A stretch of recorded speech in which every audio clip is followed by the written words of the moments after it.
ഈ ഒരു സമയത്താണ് മാഞ്ചസ്റ്റർ യുണൈറ്റഡ് അക്കാഡമി പ്ലേയേഴ്സിനൊക്കെ അറ്റ്ലീസ്റ്റ് ചാൻസ് കൊടുക്കും. ചെറിയ ടീമിനായിട്ട് എല്ലാം കളിക്കുമ്പോൾ സണ്ടർലാൻഡ് ഇതുപോലത്തെ ടീമിനായിട്ട് കളിക്കുമ്പോഴെങ്കിലും 1-2 അക്കാഡമി പ്ലേയേഴ്സിനെ അത് ടീമിൽ എടുത്തിട്ട് പറ്റില്ലല്ലോ. അപ്പോഴല്ലേ സെസ്കോനും ബ്രൂണോ ഫെർണാണ്ടസിനൊക്കെ എന്തെങ്കിലുമൊക്കെ ചെയ്യാൻ പറ്റിയ. അതാണല്ലോ പ്രശ്നം. പിന്നെ എങ്ങനെയാണ് ഈ ടീം അതെ ഇപ്പൊ ബാഴ്സലോണയ്ക്ക് പൈസ ഇല്ലാണ്ടായപ്പോ ഓക്കെ ബാഴ്സലോണ 90% അക്കാഡമി പ്ലേയേഴ്സ് ആയിരുന്നു കൊണ്ടുവന്നത്.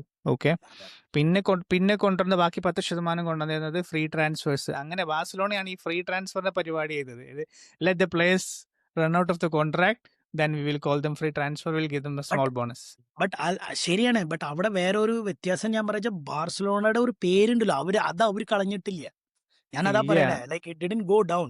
യുണൈറ്റഡ് ഇപ്പൊ അങ്ങനെയല്ല. എല്ലാവർക്കും ഒരു പേടി എന്താ വെച്ചാൽ യുണൈറ്റഡ് പോയി കഴിഞ്ഞിട്ട് എനിക്ക് ബിക്കോസ് ഇതിപ്പോ ഞാൻ ഓപ്പൺ ആയിട്ട് പറയാം, ഇത് പ്ലേയേഴ്സിന് മാത്രമല്ല, ഈവൻ മാനേജേഴ്സിനായിരിക്കണു.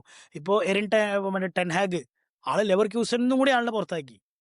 ഞാൻ എന്താ പറയാൻ പറഞ്ഞ ലൈക്ക് അവർക്കും കൂടിയും ആ ഒരു ഇമേജ് പോവാണ്. ഇപ്പൊ ഫോർ എക്സാമ്പിൾ നോക്കി നോക്കൂ, ലൂയി വാൻഗാൽ ഉണ്ടായിരുന്നു. ആൾ അവിടുന്ന് പോയി കഴിഞ്ഞിട്ട് ആൾക്ക് ഒരു വില ഇല്ല. അപ്പൊ മൊറീനിയോ ഇപ്പോ ടർക്കിയിലെത്തി. ഗതി കിട്ടാത്ത പ്രേതം പോലെ അലഞ്ഞു നടക്കുകയായിരുന്നു. അതെ ഇവിടെയും ഇവിടെയൊക്കെ ആയിട്ട് അതെ, അവിടെ ടീമുകളിൽ ഇവിടെയൊക്കെ എല്ലായിടത്തും നടന്നേരം. പോയിട്ട് ഒരു രക്ഷയില്ല.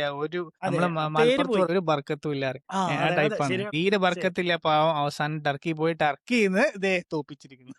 അതെ ഒരു അപ്പൊ പ്രധാന അവിടെ ടീമിനെ എത്തി. പിന്നെ പേര് ആരാണ്ടായിരുന്നെ? പറയുന്നില്ല പ്രധാന ടീമിന്റെ. അതെ